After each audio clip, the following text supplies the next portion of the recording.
Brown story. Y'all know about Martin Luther King, right? This is the only thing they teach y'all in school. They don't teach y'all nobody else. But one thing about Malcolm X, when he was out here in America, he believed in the Nation of Islam. And you know, I'm being honest with y'all today. The Nation of Islam believed that white people were the devil. But one thing what he did, he went on this Hajj. And on the Hajj means that if you consider yourself to be a Muslim, you have to go back to the Mecca in order to meet God. Well, on this Hajj, he met white Muslims. So his whole life was flipped after that experience at the Mecca. Then when he came back to the United States of America, he changed his whole views on the Nation of Islam, so he stopped believing in that. And that speech that he was about to give the day that he was assassinated was about unity, equality, bringing people together, white, brown, black, bringing everybody together. You know, because it said that if you can divide the people up, you can conquer them. I don't know if y'all see what's going on here in America, but we are a conquered people. All of us, white, black, brown, all of us are conquered. All of us are enslaved to this system. And if you don't see that, then I don't think making decisions is for you, because that's what I actually came to talk to you about. Once again, thank y'all for letting me share that. But once again, my name is Anthony Crawford. I'm from Los Angeles. Does anyone know what Los Angeles is? California, Kid of Cali, right? And that's what the name that they gave it. When I was 15 years old, I remember it was in the summertime, and I stayed in the house most of the summer because California had this thing called Kill a Nigga Fridays. So death is free. If you got caught outside during this time, you were killed. I come from a gang-infested environment. So my decision making had to be on point in order for me to get out of that. I grew up in Nickerson Guards Projects. I don't know if y'all listen to TDE, but J-Rock, that's where he's from. I don't know if y'all seen Menace to Society, but that's the area that I grew up in. Or Boys in the Hood, whatever movies that y'all watch, I don't know. That's where I grew up at. So when I was 15, I remember being inside the house most of my summer and just typing up scripts. Just typing up things and writing. I was a writer, been writing my whole life. And when I got to the 12th grade, I knew that it was time to start making some decisions. Who in here know how to properly make a decision? Raise your hand, be honest. That's kind of cool that y'all raised your hand, because I wasn't taught to really make a conscious decision. Because when I was 17, you know, 12th grade, I didn't know what college was all about. I didn't know nothing about student loans. I didn't know about these things that I was experiencing at the time. So when it came down to making a decision, I was out of it. I was a fool.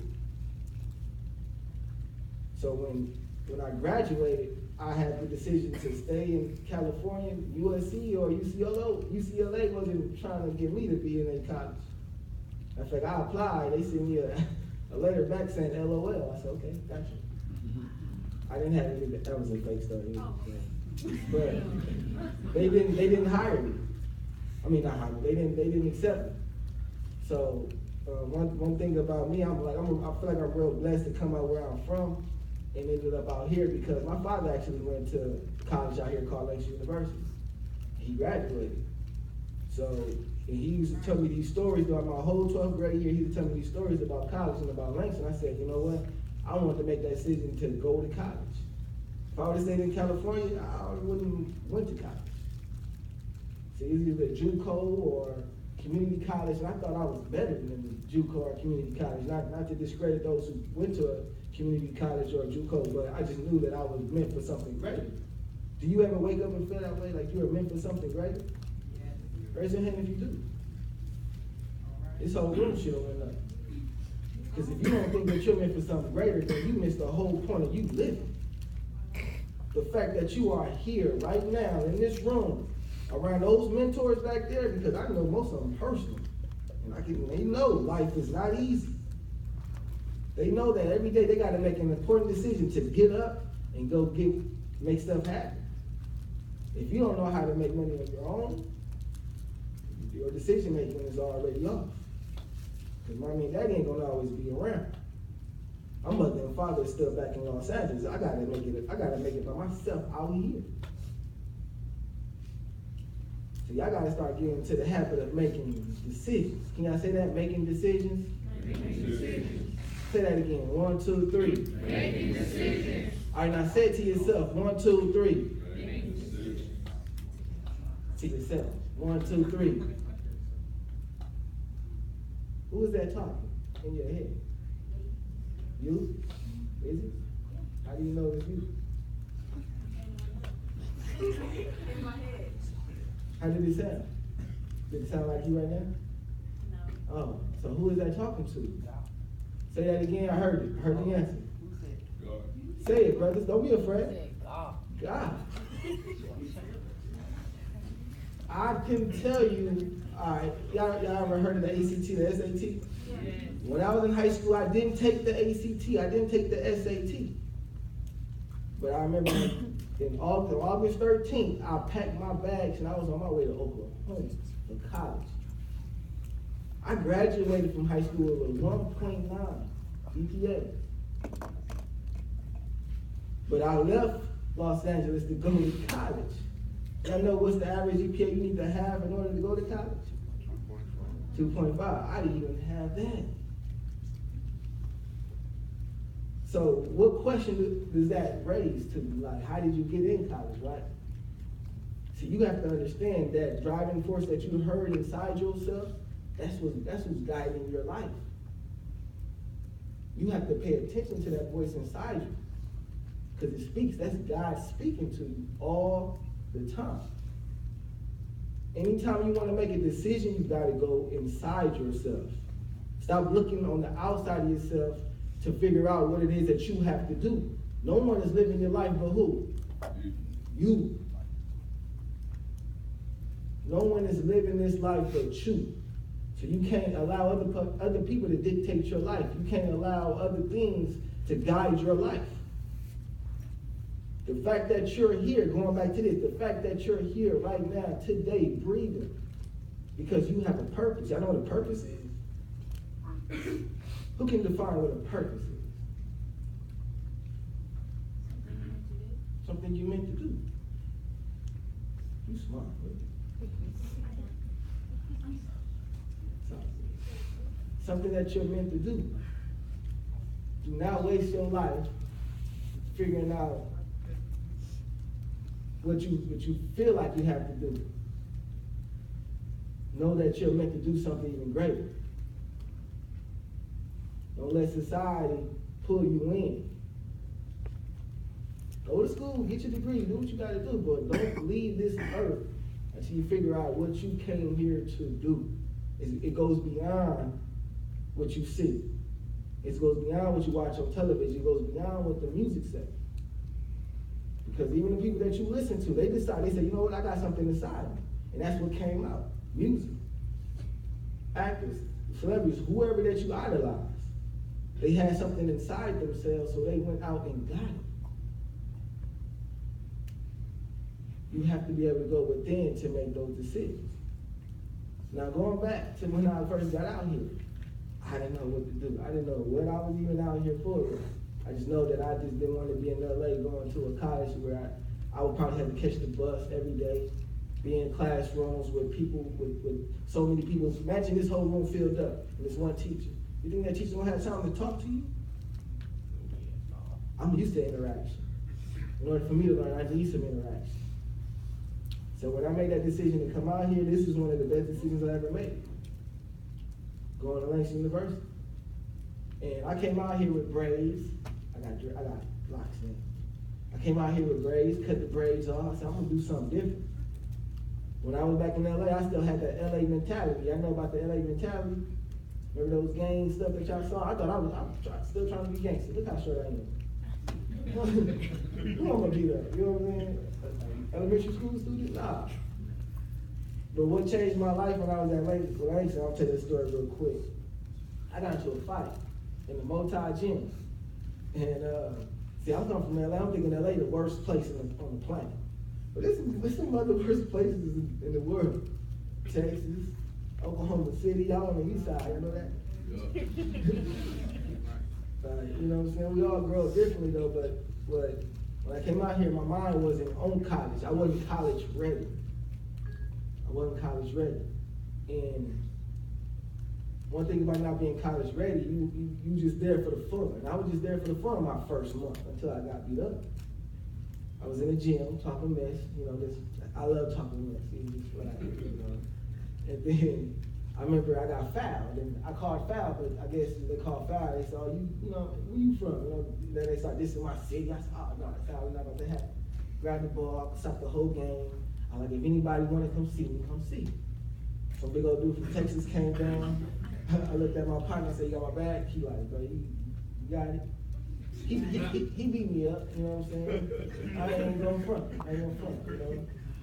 He beat me up. And I remember that night I called my mom and said, "Mom, I want to do something different. I didn't come out here for this. I did not come out here for this." And that following week, it was this sorority at Langston called the Delta Sigma Theta, and they had a pageant called the Mr. Debonair pageant. And I ran for a pageant. I said, "Forget it, this is a scholarship, I get money." You know, only thing about it, I gotta do a talent, I gotta walk funny, and I gotta smile. I wasn't used to smiling then, you know, because I'm still on this LA mentality. I used to have a cool little walk. Now I walk all, I don't know what happened to my walk. But I ran for a pageant, and I won. I said, whoa.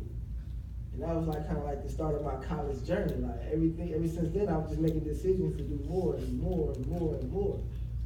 So one thing about making decisions, you gotta understand that every decision that you make is going to bring you wherever it is that you're feeling, that you're thinking about, that you want to have. But it all starts with decision. You gotta make it. I don't think there's a such thing as a right or wrong decision.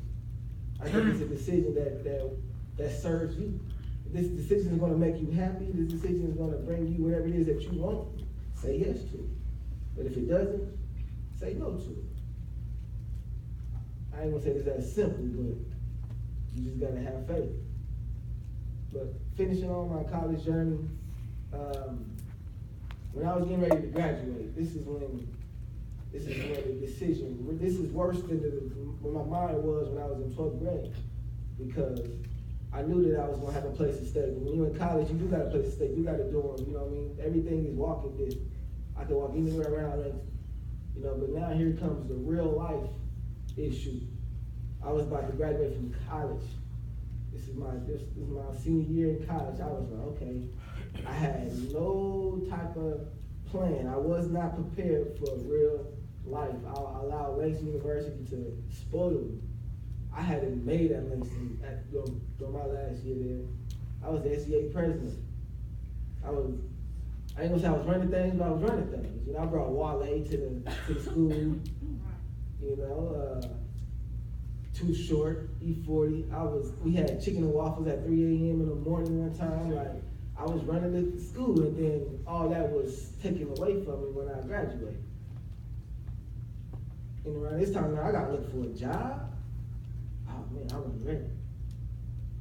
What did Kevin Hart say? He wasn't ready. I was not ready. I didn't make the right decisions. I was so worried about the social life, making those decisions to look out for others when I wasn't even looking out for myself.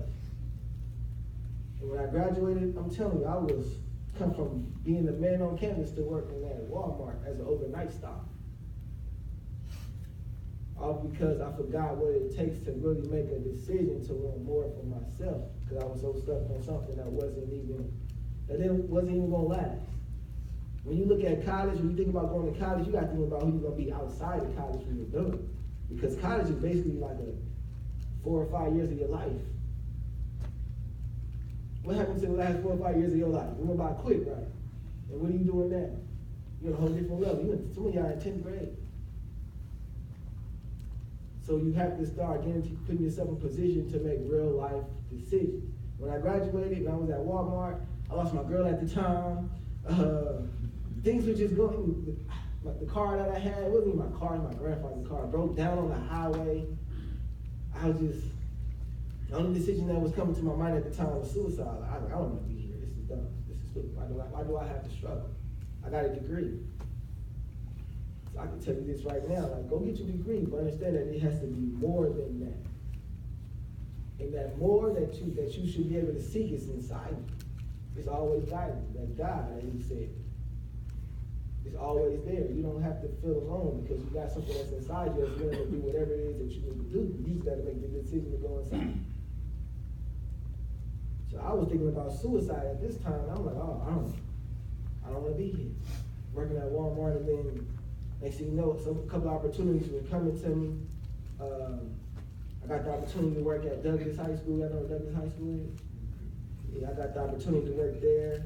I was teaching there, but I had a hard time passing this test in order to be a certified teacher. So here we go again, these decisions. Okay, what are you gonna do? What are you gonna do when this job, when they take away this job from you? What you gonna do? I had to go within myself. Then I was a substitute teacher, substituted at Millwood, substituted at Centennial High School. I was everywhere all around the city, and then I got hired at this nonprofit organization in which I would be able to go to different high schools around the city and start up step teams. So I had a step team at Douglas, one at Centennial, one at Northeast. I was trying to start one at Millwood, but Millwood wasn't messing with me, so it's all love. I still love Millwood. But, and then after I left that convention, here we go again, those decisions. Because I knew I didn't want to work there forever. I knew that I couldn't keep this up forever, you know what I'm saying? That's not going to bring me the type of joy and happiness that I want. So here I go again, making the decisions. And then I went back into the teaching, where they was giving away emergency certification, so I caught that thing like Odell Beckham, you know what I'm saying? I didn't get that. And I was teaching at Northeast Academy. But here I am, 2 years later at the Northeast, got to make decisions because I couldn't pass the test in order to be a certified teacher. And, you know, at first of the month, rent is due. Yes. So I had to make that decision. Okay, what you gonna do? What you gonna do? Then 1 year, matter of fact, this was last year, I was wasn't be able to go back to Northeast because he said, you know, like I said, I couldn't pass the test. And this is how I knew like something else was God in my life, because I was working at Crest Foods.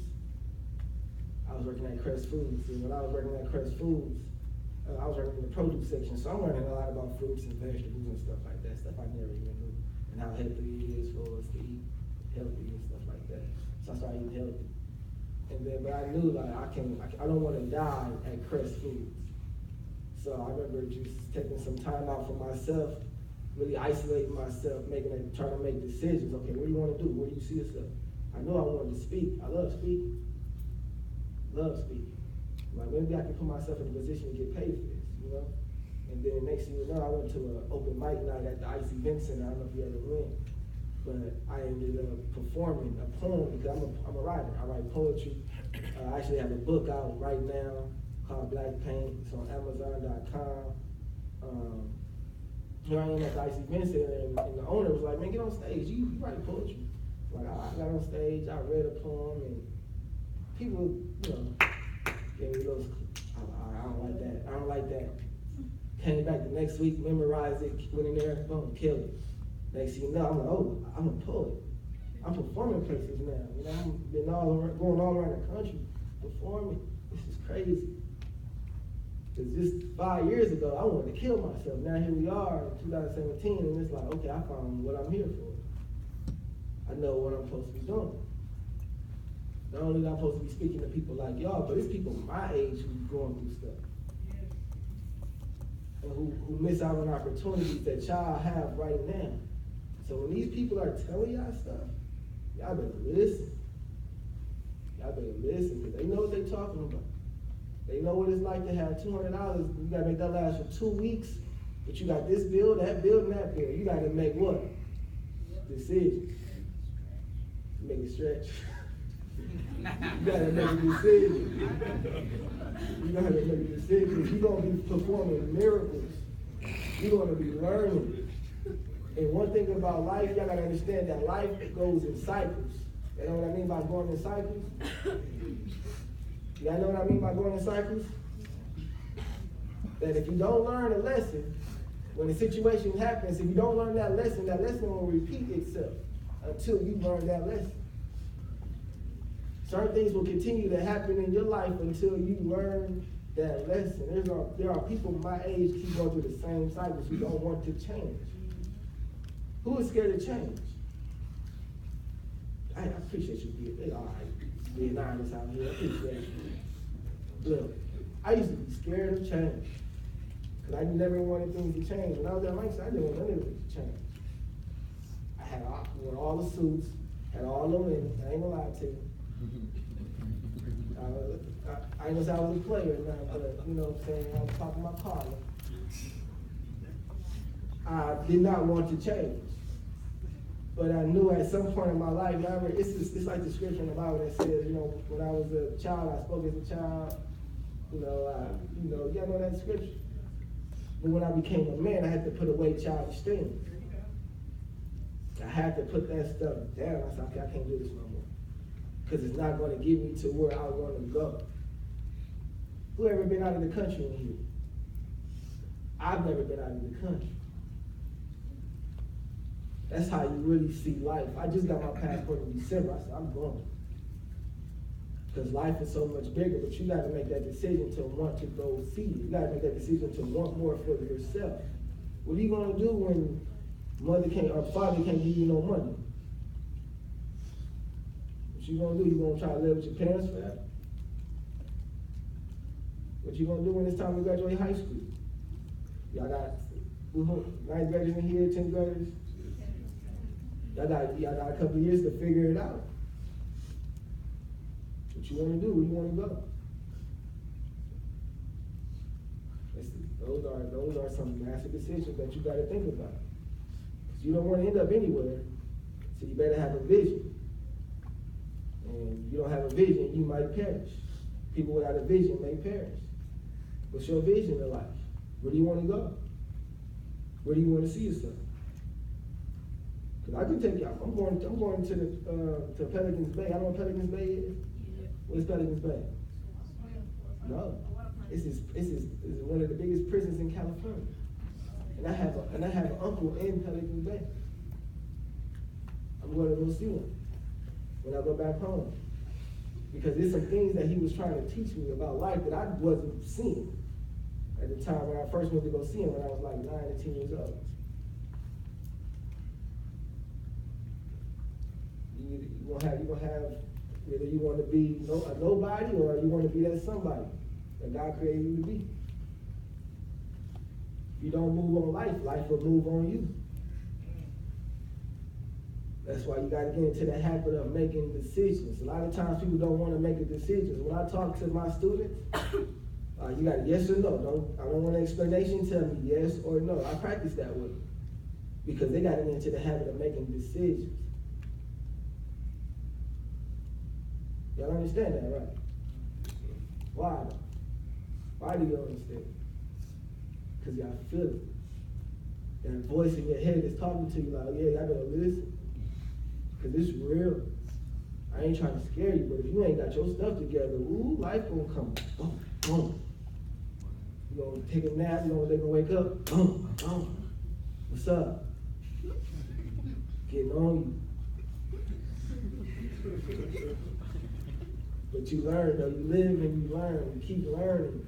Keep learning, whether you're in the classroom, outside the classroom. Learn how to ask the right questions. Because decision making is important. It's really important. You might not know the decision, but you got to choose yes or no.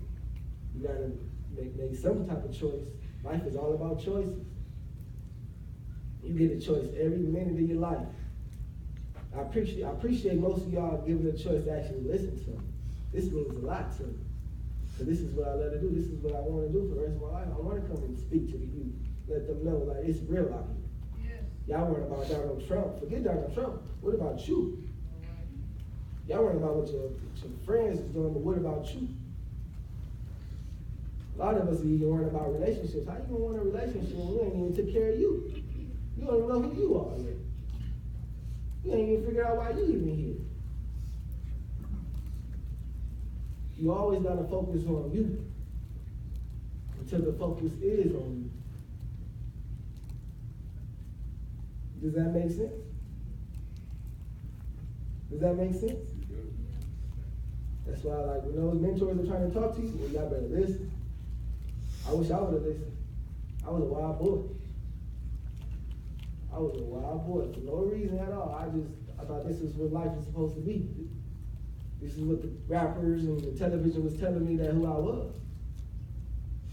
But when you find you, when you figure out what you're actually here to do, that's when happiness comes. Y'all know what happiness is? What's happiness? What's being happy? You are repeating what I'm saying. A place with no harm. Being content. Place with no harm, being content. Enjoying your life. Enjoying your life. How do you enjoy your life? See, notice, I'm gonna tell y'all this, and then I'm gonna wrap this thing up. But when you go to college, they're not gonna have a degree on self-love. They're not gonna have a degree on finding your true purpose in life. They're not gonna have a degree on happiness. So you gotta go find that for yourself. And I'm telling y'all, it's some jobs out here that you're not gonna like. That you probably feel like I gotta do in order to pay bills. But between you working that job and paying bills, you better figure out something else. Make a decision. Because I know people who hate their jobs, like every day posting something on Facebook, oh, I gotta go. Oh, thank God I got me a good job that I love. I get to teach the next generation coming up. Somebody get mad because somebody is telling them what to do. That's what a job is. And if you look up the synonyms for job, you're gonna see slavery. You wanna work your whole life? You wanna work for somebody else your whole life? Is that freedom to you? Or do you even know what freedom is? Make this decision. Go inside, see what that voice is trying to tell you. Ask for guidance. God will bring you here, lead you here. He's right there with you. Whatever you need. He's waiting for you to make a decision. People be like, I'm just waiting to see what God got planned. No. Make a decision. What do you want? Where do you want to go? Where do you want to see yourself? So if it's anything that I left y'all here today, man, I just pray that y'all learn how to make what? Thank y'all so much. Shout out to Gear Up. Appreciate y'all for letting me come on the street.